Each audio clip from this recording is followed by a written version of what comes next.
Welcome back, everybody. Austin, guest today is going to be pretty amazing. I'm excited about this.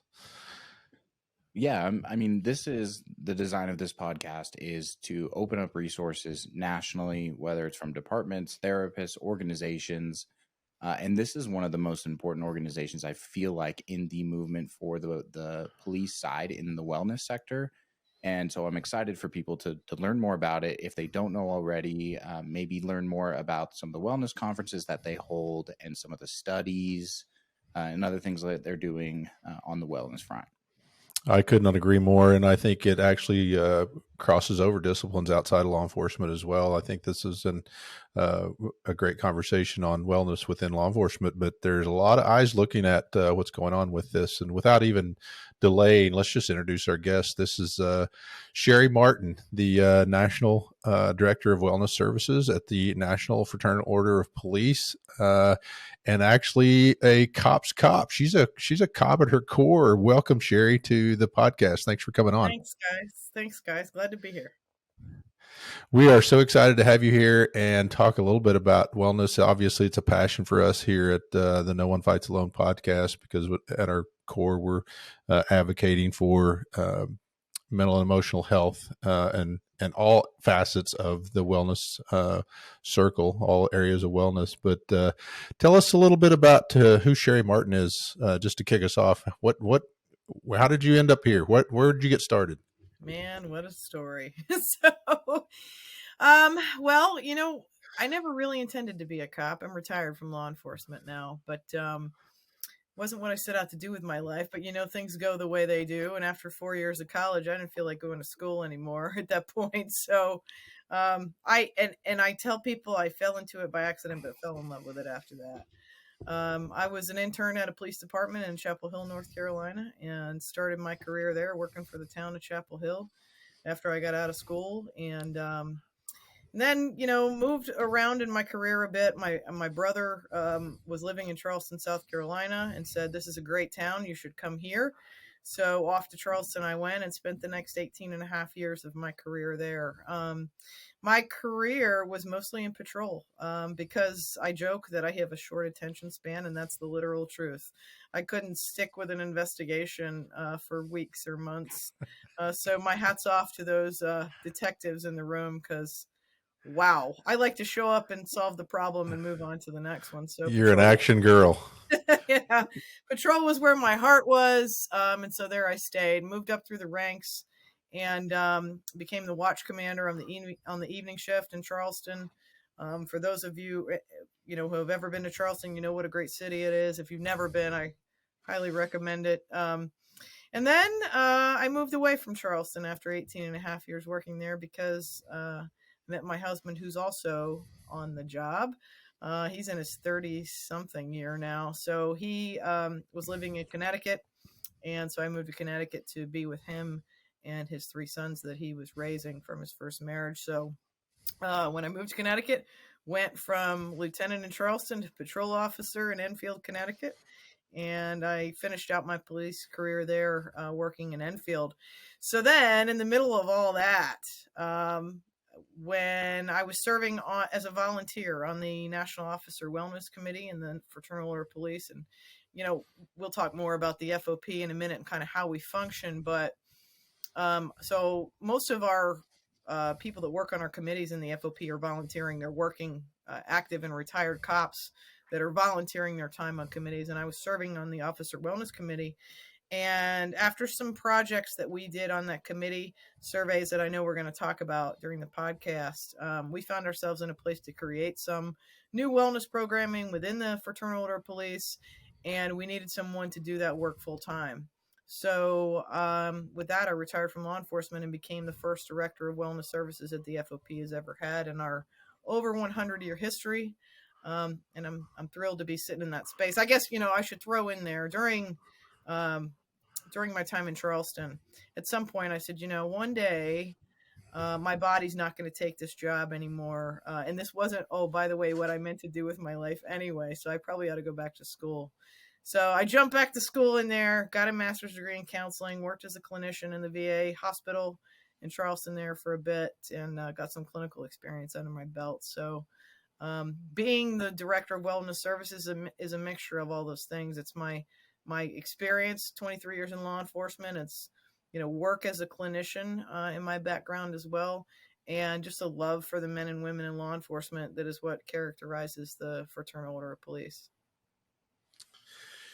It sounds like you were really you're destined to that position. You're made for that position, but you're charting new ground, right? This is a new position. This is new for FOP, and how has that been? Just you're getting to kind of do everything new, start everything new.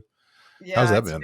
very exciting. I kind of feel like if you had the greatest idea in the world about what you'd like to do with your time and your life, and you wrote that down on paper, and then someone gave you the ability to do that, I feel like that's kind of where I am. And it feels like the perfect mixture of my experience, my education, and my passion. So I feel very fortunate. I get up every day and I feel very lucky to have the job that I have, to be doing the work I'm doing. And I truly love what I'm doing. So yeah, it's awesome. There's a Well, lot of I people think out that there. sorry, go ahead, Brad. No, you go, Austin. I was going to say, Brad and I have both spoken on this before, but there's a different level of commitment because we're both in recovery as well. We've, experienced mental health, addiction, whatever it may be, but there is a different level of commitment that you get when you get to give back to those that are struggling. And, it's such a rarity to find somebody who has been in law enforcement and has also moved over to the mental health clinical side. And I think that that's such a key point for the position that you bring, is somebody that actually understands both sides. It's amazing. Yeah, awesome. Thanks. So I think for those that may be out there that don't really fully understand FOP, because we have a lot of, we get a lot of disciplines, fire, EMS, paramedic, ER. What is FOP? What does it do? What does it stand for? Can you speak to that a little bit? What's its Yeah, mission? you bet. That's a great question, and I actually answer that a lot. So depending on, first of all, the FOP is over 100 years old. We our overarching mission is to improve the lives and working conditions of police officers, and so that looks different depending on where you are in the country. Oftentimes, because we are based in labor and legislative advocacy for police officers, oftentimes people equate FOP to union.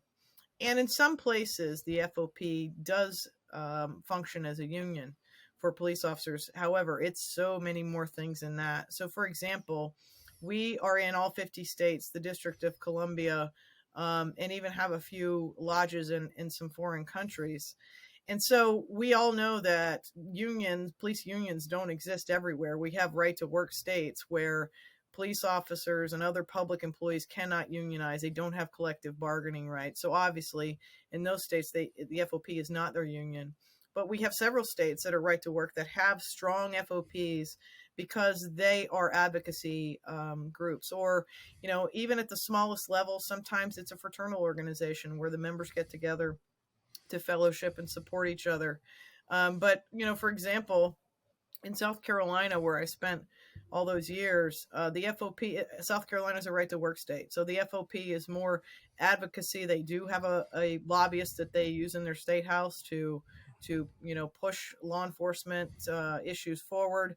But it's a lot of support and bringing, just developing programs that support police officers. So although we do wellness in the FOP, and we obviously do labor and we do legislative advocacy, the FOP has something like 25 national committees that work on every facet of a police officer's life. From, we look at border security. We have a committee on legal defense that provides a legal defense plan for officers. We have an officer wellness committee.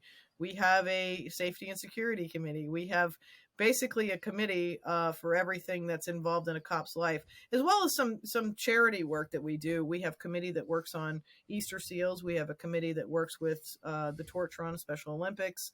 And so we're doing lots of work, not just around wellness, but around kind of all sorts of things that that police officers work with and support, and even working with the community and things like that. So it's lots of things.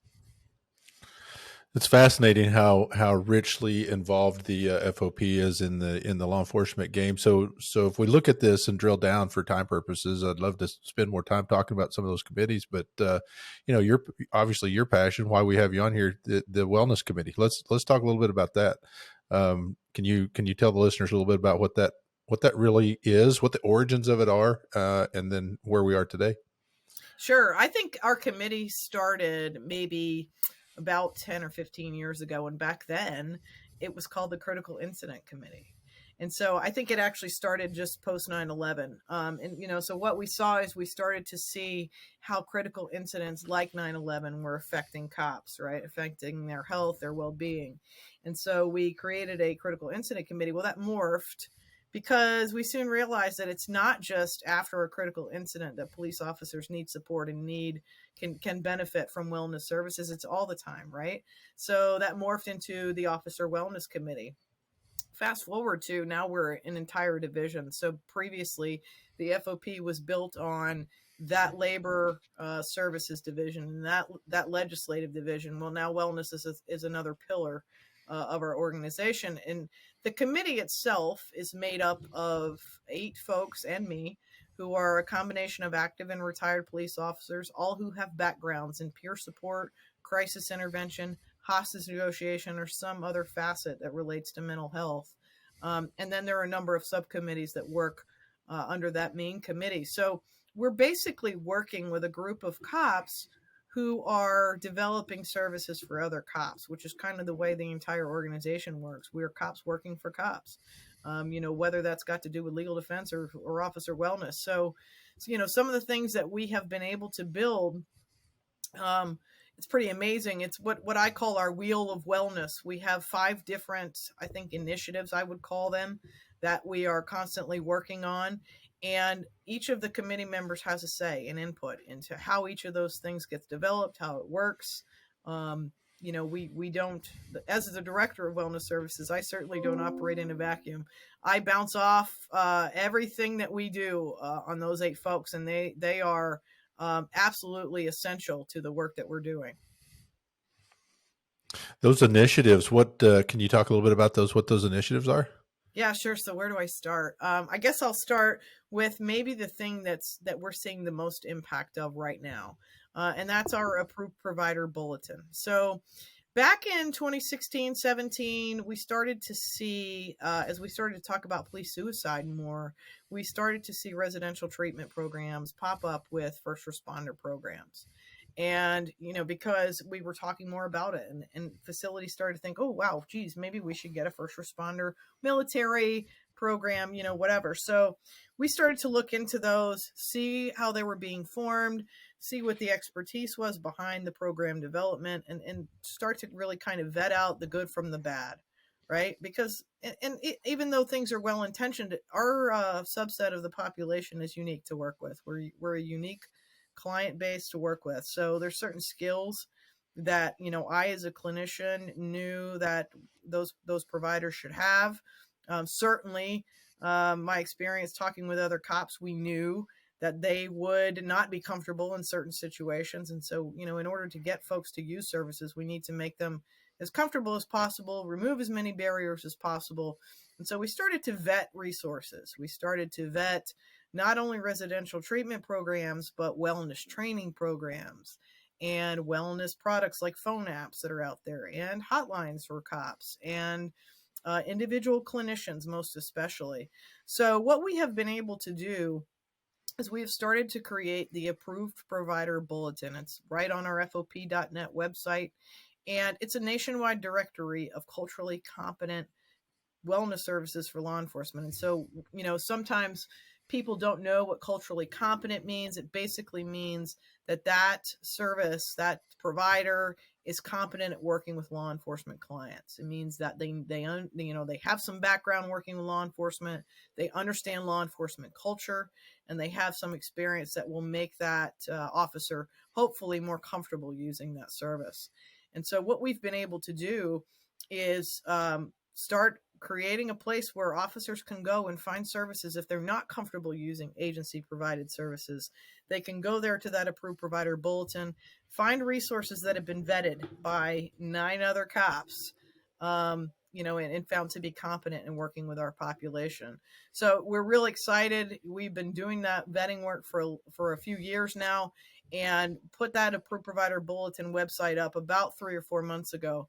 And if you go to that site now and you look at it and you say, wow, geez, there's not a provider or a program near me, it won't be long before there is. We are constantly interviewing and vetting new providers.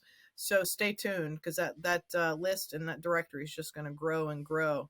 So, and I would say probably the next thing that I would talk about is how that links to the other biggest project we're doing probably, which is Power and Peers curriculum. So we received some federal grant funding a few years ago to develop some peer support training for law enforcement. One thing that we know from surveying the members of the FOP is that peer support is the go-to. Cops want to use peer support over and above any other service that's available to them. So we said, all right, we the FOP want to start putting together some teams of peers around the country that we can, utilize in certain areas, and let's see how we're going to get them trained. So we started looking around, and there were 27 different models of peer support training out there. And so we said, all right, first things first, we need to get all our peer supporters speaking the same language, trained the same way, so that we have some standardization to that. So we developed the Power and Peers curriculum. It took about 3 years to get that curriculum developed. And now it's in the hands of the Department of Justice as we speak here in April for review. And once the Department of Justice completes the review of that curriculum, we're going to start rolling it out, teaching it around the country. We're excited. Hopefully we'll be teaching trainers in Power and Peers when summer gets here. And by the end of the year, we should have a nice group of police officers across the country trained in that Power and Peers curriculum. And I'll just, say that Power and Peers is a little bit different from maybe other peer support models we've seen. I know a lot of our cops and first responders are trained in the CISM model, the critical incident stress model. This is not a competitor to that model. So, if you're already trained in that, that's great. This is a completely different model. It focuses on everyday situations, everyday stressors. It focuses on forward thinking and growth out of struggle, and self-care as well for the peer supporter. So there's lots of new things in there that haven't been seen before. And so I kind of equate it to another tool in the tool belt. If you have the CISM tool in your tool belt already, Power and Peers is going to be a different tool on your tool belt. So I look forward to seeing folks in those classes. What'll happen then, and this is the cool thing, is that, we still talk to officers who are afraid to use peer support in their own agency. Let's say they work in a small agency. They're still worried about their confidentiality, and they're like, oh, geez, I'm still not comfortable. Well, when we train police officers across the country in Power and Peers, we're going to be able to create a network of trained peers, so that once that network is set up, if an officer doesn't feel comfortable using a peer in their own department or in their own area, they'll be able to contact somebody on the other side of the country who's trained in that Power and Peers curriculum, who knows, what it's like to be a cop, but isn't going to be in their local area. And, there won't be a concern that they can go back and gossip a bit, whether that's real or not. We hope that peer supporters would never gossip, but it will remove that fear altogether. So, and I guess the next thing, Brad, that ties to that is back to that approved provider bulletin. So, let's say that scenario I just painted, where a cop calls a peer trained on the other side of the country, but that cop is maybe in need of some higher level services. Maybe they need to be referred to a clinician. How does that peer on the other side of the country know how to connect that peer in need with services in their area? Enter the approved provider bulletin. They can look up what's available in that cop's area and help them. So lots of cool stuff going on. It's pretty fascinating. The how it's all intertwined. It's tied together. There's obviously a lot of thought been put into this. I just to drill down on a little piece of that, and two specific points that I want to draw out on that. A plug for Chateau. We work really hard at Chateau to be a FOP approved provider, and are very proud of that. And it's no easy task, but we're really proud of that. That's my own shameless plug there. But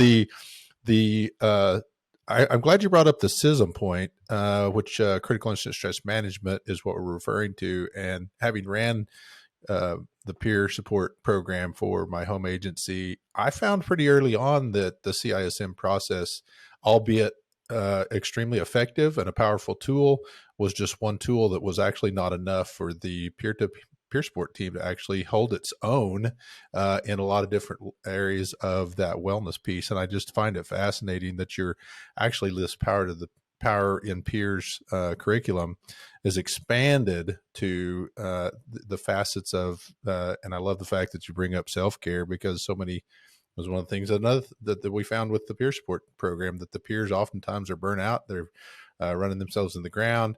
I did that myself. That's why I sit where I sit today.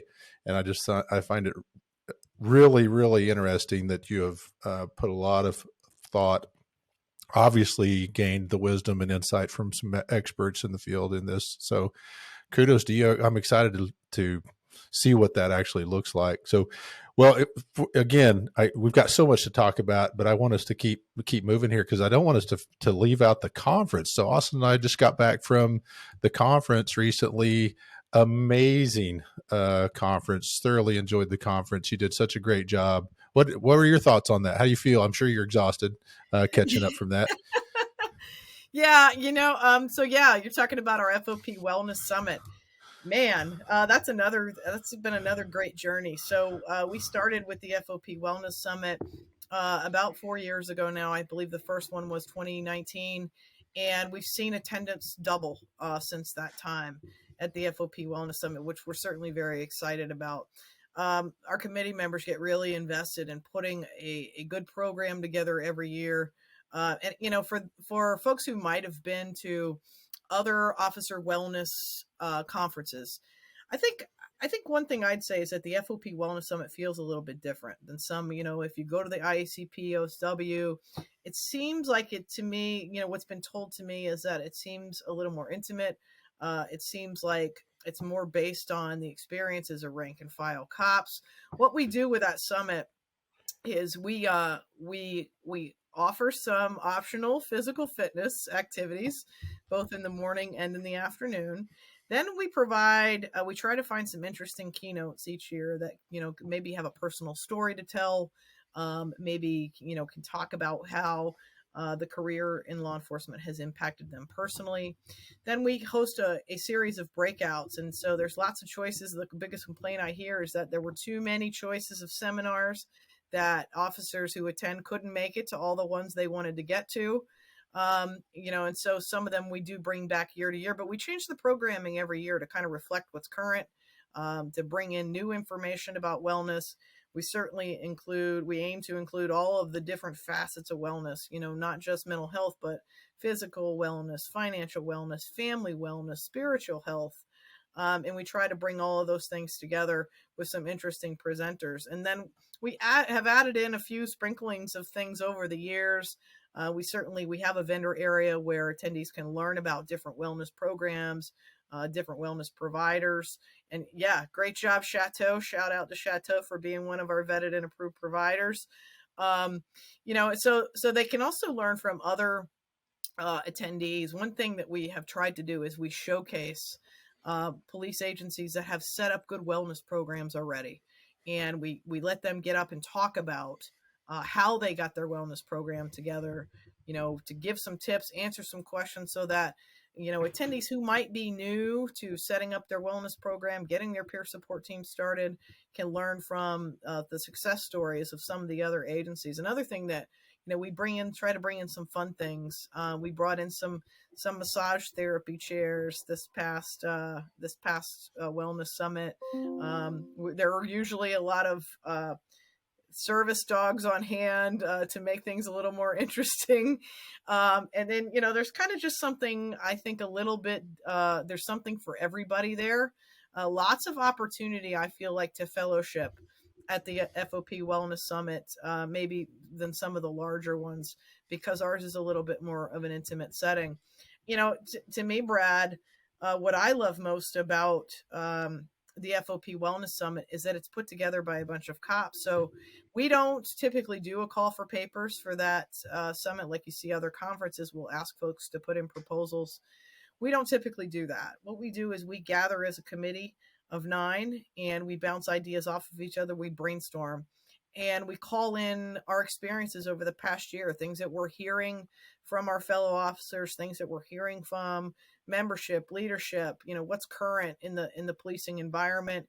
And we come up with a series of topics that we think are going to be relevant for that year's summit and the attendees there. And then we find the best people we can to come in and speak to those topics. So it's a little bit different format than maybe some of the other wellness conferences, but we love it. And we can't wait until next year. It's usually at the end of January. We don't have a date yet for 2024, but I can just about guarantee you it will be sometime between the last week of January and the first 2 weeks of February. So stay tuned for information on the 2024 FOP Wellness Summit. I want to throw in too something that we do that I haven't really seen elsewhere. About 3 years ago, we instituted the FOP Wellness Professionals Forum. And what that does is the day before the summit starts, we bring together wellness professionals, so clinicians, those who are working in inpatient programs, to network with each other and learn from other wellness professionals. So typically there's a one-day seminar. We bring in 4 or 5 presenters who are usually other police psychologists or therapists who work with law enforcement. We have had some peer support team leaders and things like that come in and talk about programs they developed within their agencies, just to educate those clinicians and providers who are working with law enforcement about what's currently going on, and allow them the opportunity to network and learn from each other. They also are invited to be part of the Wellness Summit, so they can stay then and network with the police officers and family members who are attending the FOP Wellness Summit to kind of further build out that network and break down some of those barriers that they still exist between service providers and cops. Yeah, that's one of the pieces that I thought was most important. So I have been to the conference for the last 3 years. I think I missed the original one. Or the very first one, but that professionals piece seems so important. So our clinical director does attend that every single year. And what it does, I think, and it does it by design, is allow, these people that have been working in this field learn more about, what's some of the up-to-date approaches that they're using, whether it's with trauma, mental health, depression, suicidality, any of those type of things. There is not another conference that does that. We have attended everything and anything under the sun across the country, and no one else takes the time. And it's a level of commitment, right? Because it started off really small, like to get the buy-in from the clinical background. I think 3 years ago was the first year. Yep. And it was low numbers. And then every year it's just grown and grown. And then, there's portions of that, like Gil Martin's window of tolerance. Well, that has become an integral part of our program, because that first initial part was learned at the wellness conference a few years back. And so that's the impact that is having, is, even though it's not direct, officers coming in and learning about it, it's the people that are help teaching them these skills, the understanding of how to work through the stress and the anxiety and the job itself, because that's a left out portion, is the cultural competent clinicians that are doing the back end work.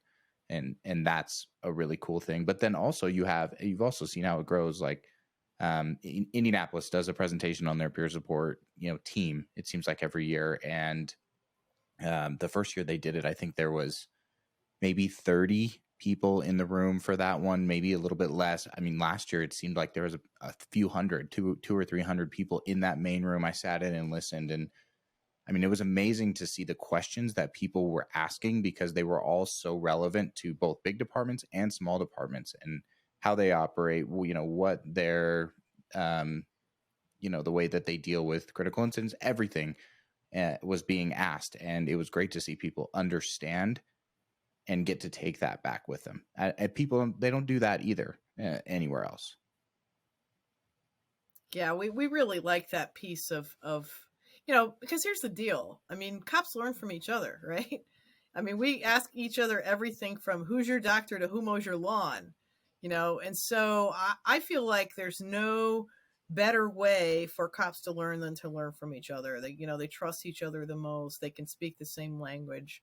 I mean, and we've been able to build off of that. And you're right about the professionals forum. When we started it, it was hard to get that buy-in and then we were fighting COVID to get folks to even attend. I know that I think it was the first or second wellness professionals forum.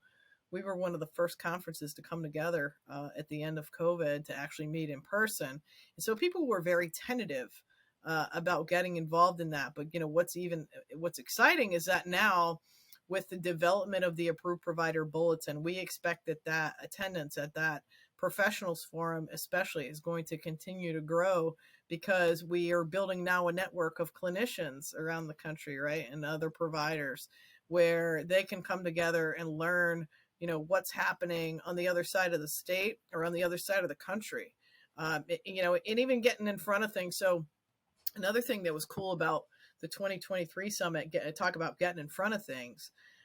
We have seen a surge of conversations about mandated mental health visits, right? So these are popping up around the country. Some states have mandated them already, that police officers go to annual wellness. Some people are calling them checks. We prefer the word visit, because the idea is for the police officer to get comfortable with being in a clinical space, right? So we had a panel discussion there at the summit with a lawyer and a labor lawyer. And because we are at our heart an organization that is attuned to officers' rights, we had a labor representative there, 2 police psychologists on that panel, and a policymaker from the federal government talking about what wellness visits should be. Because what has happened is, even though they've been mandated in some states and other agencies have implemented them as a policy or practice, we still see lots of states or agencies that haven't yet got there, but they're going to. We feel like this is a trend that's going to continue across the country. And we wanted the folks in attendance at the summit to know what a wellness visit should be, what it should look like, what it should not be. It should not be something that's evaluative. It's not a fitness for duty evaluation. It's meant to be something that breaks down those barriers and the stigma with having a relationship with a mental health clinician, and providing some education, right, about stress and mental health and things like that. It's supposed to be a benefit for the officer and not something that they should be worried about. So we wanted those leaders in mental health to get knowledge, to know, and get involved in the process of crafting what those wellness visits are going to be for their people. Well, on a personal note to the summit, I just find it fascinating that it's the intimacy, I think was the word you used earlier, it's very genuine. It's very real and tangible. I mean, the folks that you bring are obviously transparent and heartfelt, all the way from, our colorful friend Chris Gallen to, it was such a joy to see Dr. Salfati running around there.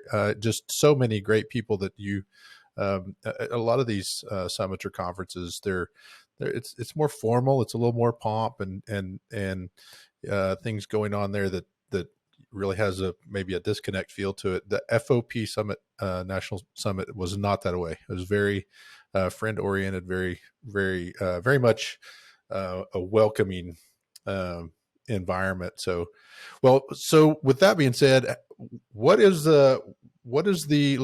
move to the survey. This survey is fascinating, and I feel like FOP is pretty proud of this survey.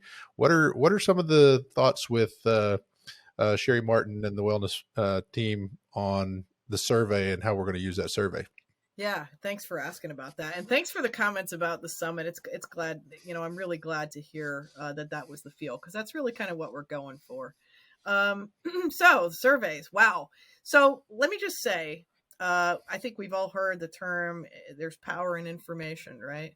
Knowledge is power. And this is kind of, we have learned, this is where it all began for us. So in 2018, when I mentioned that I was a working cop volunteering on the Officer Wellness Committee, we were approached by NBC New York News. And so people go, wow, media approaching the police. This is, so this is, pre George Floyd, pre all of the things where the media blew up with police sentiment. But a team of journalists from NBC New York came to us. They had done a survey with the International Association of Firefighters, the IAFF, and they wanted to tell the human story of being a first responder. And so they had gotten such a good response to the survey they did with the IAFF. They came to the FOP because we're the largest organization of cops in the world. And they said, hey, we want to do this survey with you guys. And, the people on the Officer Wellness Committee, or what I would call wellness geeks like myself, we were like, oh yeah, this is a great opportunity to tell our story, to talk about officer mental health, to talk about how important it is. And then the officers' rights folks in our organization were like, whoa, wait a minute. You want to do what with the media? So we had to take a step back and go, oh yeah, I guess that's a good point. We should really dig deeper. So fortunately for us, we met with the journalists from NBC. They were pure intentioned, really wanted to tell the human story and the human side of what it's like, the impact that the job has on police officers. So we really turned out a great survey product, and they got a great story that they told about, how the job impacts us as people. But more than that, I think what it did for us is there was such a response to that survey. And by that, I mean the number of police officers who took the time to respond, that it really told our organization a lot about how important mental health and wellness was to police officers. They wanted to talk about mental health. They wanted to talk about the impact the job was having. They wanted to talk about how troubling police suicide is. And so we said, all right, this is something that we need to make a priority. And then we started to talk about how we could build programs in the FOP to fill some of those gaps we were seeing in service usage.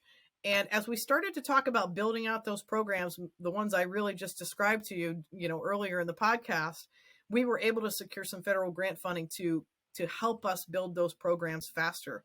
So it really that survey propelled everything that we have done. And so we were like, all right, light bulb. If that survey told us so much, it's very important that we continue to keep our finger on the pulse of what's happening with law enforcement. It's vital that we continue to pay attention to not only prevalence of mental health issues in law enforcement, but also which services are working and which aren't, and what do cops want, and what is it not necessarily not helping them. So we decided that we were going to survey our membership every 2 years.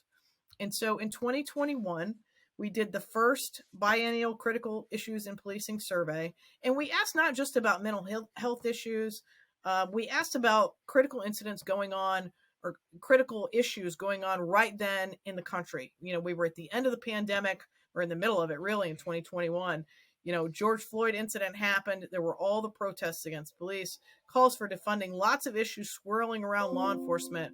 And we wanted an idea about how those things were affecting officers, how it was affecting not only their well-being, but their motivation to continue doing law enforcement, their motivation to stay in the job, and kind of maybe figure out how we could intervene and decrease the stress level and the impact of those things on law enforcement. So we looked at all kinds of things. We looked at, physical health in that survey. We looked at suicidality. We looked at what services were available to cops. We looked at what services they were using, what they found effective. We looked at things like organizational justice. So how fairly did they believe they were being treated within their own police agency? Their perceptions of how the community was looking back at them. What did they think the community thought of police and law enforcement? And we've learned so much from that 2021 survey. We have still not yet, but it's coming soon, published a comprehensive report of all the findings. But what we have been able to do is we've been able to pick out pieces of the information, look at how variables have interacted with each other, and make some conclusions about how organizational justice helps lessen the impact of those stressors. Which stressors are stressing cops out the most? Is it critical incident related? Is it operational related? Or is it organizational stuff that happens inside the four walls of the police department that's stressing cops out? We've been able to talk about how availability of services decreases stigma, right? Because the more services we have, the more we're building a culture of wellness, and it decreases stigma when cops use those services. So some very important things that we've been able to do with that survey, and more to come, because we're going to repeat an iteration of that survey every 2 years. So the 2023 survey, we're starting to develop now, and we're going to continue to track things like rates of suicidality, use of services, which services are working for cops, which aren't, because we want to make sure that we stay on the right track with developing services that are actually going to help. But then we're going to look at some of the things that are really facing law enforcement right now. And if we talk about it, Brad and Austin, what's probably the most critical thing we hear right now when we talk about law enforcement? Well, Recruitment right now, and retention. yeah, right now everybody's leaving the force. Yeah, right. So we're going to drill down on that in the 2023 survey and look at, what makes people stay and what makes people go. Because we need to provide some feedback to the field and figure out how we solve this problem.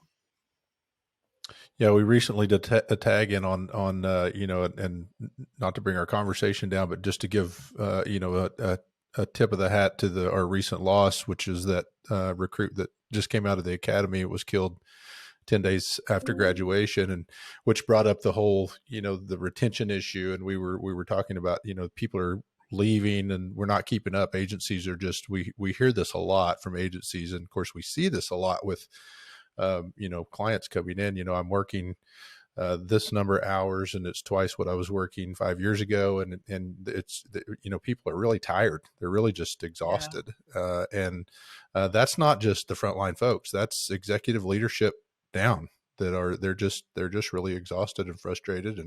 And so I think that'd be a fascinating endeavor to see what those results would be, and really to find out what that. So if we look at that, the survey as a whole, and I'm sitting here looking at it, there's 4 bullets that you brought out as on the front page as key findings.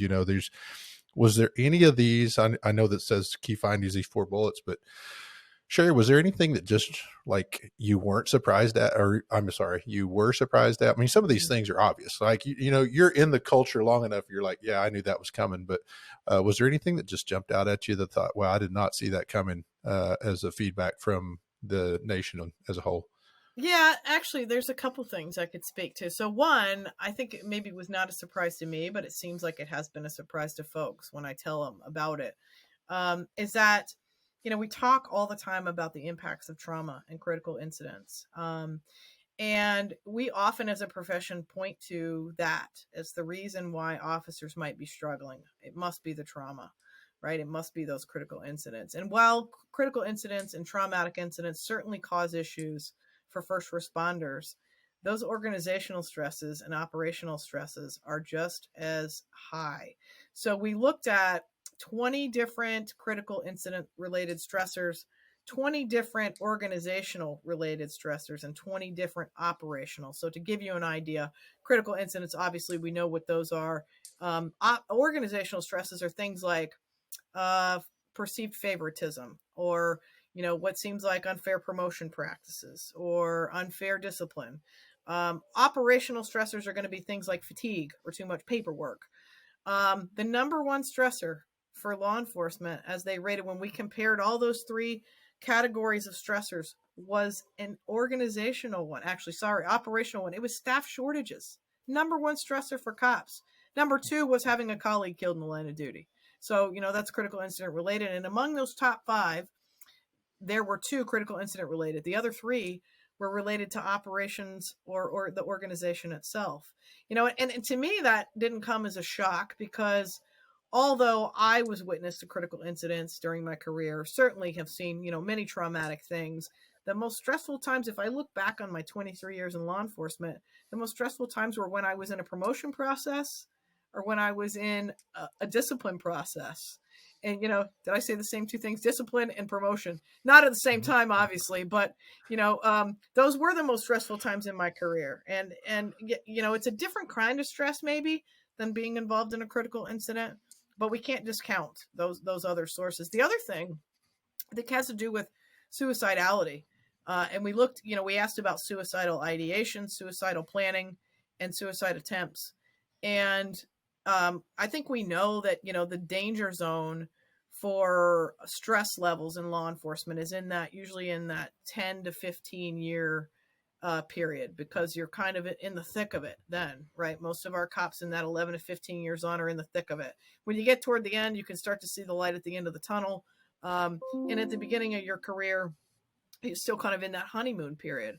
But what we did see was a lot of endorsement, I think a lot, of endorsement of suicidal ideation in that 1 to 5 years on the job period, something that maybe we hadn't seen before. And so we're gonna take a look at that again. We're gonna track that again and see if that continues, because that's concerning, right? If we got folks that are new on the job and feeling like that, we need to drill deeper into that. I think that'd be a fascinating endeavor to explore, just from several standpoints. Maybe a generational issue, as it's a younger generation. There's arguably, I have young boys, 26, 28, young adults, and I mean these young boys have known nothing other than war their entire life. So there's external factors involved in that generation, but I find I also want to point out, maybe speak to the operational points and bullets that you said were your top 5. Those types of things arguably are preventative, and I don't want to point the finger at anybody, but the reality is, now that we identify those, we may be able to do something about them. Critical incidents, you can't gauge those. There's no way to know those are coming. That's just the reality of our work. It's just the reality of our livelihood. But the operational and administrative issues, I think it would be fascinating to see what some of those are and see how some of the agencies respond to them. And kudos to FOP for really diving into that. You and your team for diving into that, for looking and giving some feedback to these agencies and say, hey, be well aware of this. This is what's happening to your people, because we know that stress, external stress, is just as impactful on the lives of people and these officers and their families. Vicarious trauma and vicarious stress that comes home is just as impactful as some of these large T trauma things. That's the sexy thing, the big trauma items, but the stress is really killing a lot of our officers. So I find it interesting that 3 of the 5 are operational in nature. Yeah, and I guess one other thing I'd throw in there too, Brad, is as we talk about, PTSD among first responders, and the fact that we point to PTSD frequently, we actually find that diagnoses of depression and anxiety are higher among law enforcement than is PTSD.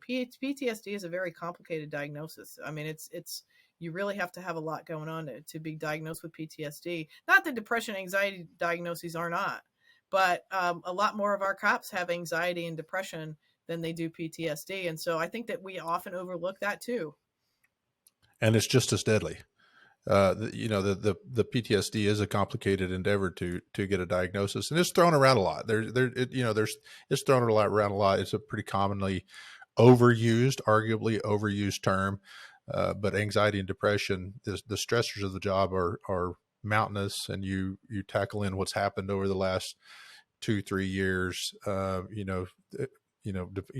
Far back as you want to go, for the last 5. I've been retired in 2018, and it was getting not fun then, and it's just progressively gotten a little bit more heavy and difficult. And when you don't have that kind of that support, or perceived support in the public eye, it starts to lose its luster. Now you have recruiting issues. So yeah, I think so thanks for that's chasing a rabbit down the whole what's the big takeaways from the survey. But so I think what I heard you say a while ago was the what's next is really releasing a lot of the full gravity and weight of the benefits of that. When can we expect to look at some of that? That I don't want to put you on the spot there, but are you looking at being able to deliver that anytime soon? Oh yeah, absolutely. It should be up in the next couple of months at any rate, because listen, we see how the data that we have been able to pull out and the findings we have been able to pull out have been useful to people to lobby, to create policy, to lobby for changes in their agency or in their their locale. So we certainly see how important it is for us to get that out there. And it should be coming soon. We're actually well into the writing of that report. So with all the things on the table, we still expect it to be coming soon. So yeah, look for that. I mean, and definitely, for listeners out there who are active or retired law enforcement, because we include retirees in that survey too. Look for that 2023 survey. We won't post the links on social media because we want to keep the data set clean. So it will, go only to those who have been in law enforcement. But yeah, look for that and participate in it, because the more folks we have that participate in it, the more robust those findings are going to be. We've been lucky to have a nationwide sample of police officers take those surveys, respondents in all 50 states, the District of Columbia, and believe it or not, the territory of Guam. So we look forward to continued national. We want to say what's happening across the country, not just in certain areas of the country. Yeah, as a kind of a little plug, I got to work with some Guam PD folks at National Police Week. They're a real treat. They're a unique bunch. They're a lot of fun to work with. But as we kind of wrap up our come to a close with our podcast here, what there's two questions I kind of want to get the Sheri Martin approach on. One is if an agency is looking for some type of wellness program, tidbits or help or assistance. Hey, I want to start something, or I want to get rolling, or maybe I've started this and now I don't know what I'm doing. And where I feel like FOP would be a great asset to that. Where can they go? Who do they get a hold of? Where do they start looking? Yeah, there's lots of great stuff out there. So certainly we are a resource. If you go to www.fop.net and look under the wellness tab, there's all sorts of resources there to get you started. The other thing I would say is that, look into maybe going to one of these officer wellness conferences. The IACP puts on one, Concerns of Police Survivors puts on one in the fall. And then, of course, ours is there in the wintertime. Look at going to some of these conferences that are put on by some of these police groups that have been involved in law enforcement for a long time. Unfortunately, we see folks kind of popping up with wellness conferences here and there who maybe haven't been in law enforcement. It's just kind of a cool thing to do, to host a first responder wellness conference. Do your research, go to the ones that are going to have some good practicable information to take back home. The other thing I would say is that there's resources out there that the federal government provides, right? There's grant funding that the federal government provides. A lot of states now are providing some grant funding to help agencies develop wellness programs. There's even some free resources out there. There's a program that the federal government has available called CRITAC, C-R-I-T-A-C. It's an acronym. The CRITAC program can provide free of charge technical assistance to agencies who are trying to improve or establish their wellness program. So look into that as well. There's a ton of stuff out there. I think that's a great point. The three great conferences, law enforcement conferences across the country. I agree from my point of view, and I share that with you. It's the National FOP Summit, the IACP Officer Safety and Wellness, and then COPS, Concerns of Police Survivors conference in the fall. Those are three absolutely fabulous conferences that should be a must if you're in this wellness industry in this community. Those are a must, because just the networking alone of sharing, saying, hey, I've got some issues, what do you think? Because generally there's somebody who's been down that road. If you need the assistance, there's somebody who has tackled that problem somewhere else across the country. Well, with that, Sheri, lastly, what's the next steps for the National Wellness Committee? Anything on the horizon that's exciting, or just keeping up the great work as is? So many things on the horizon.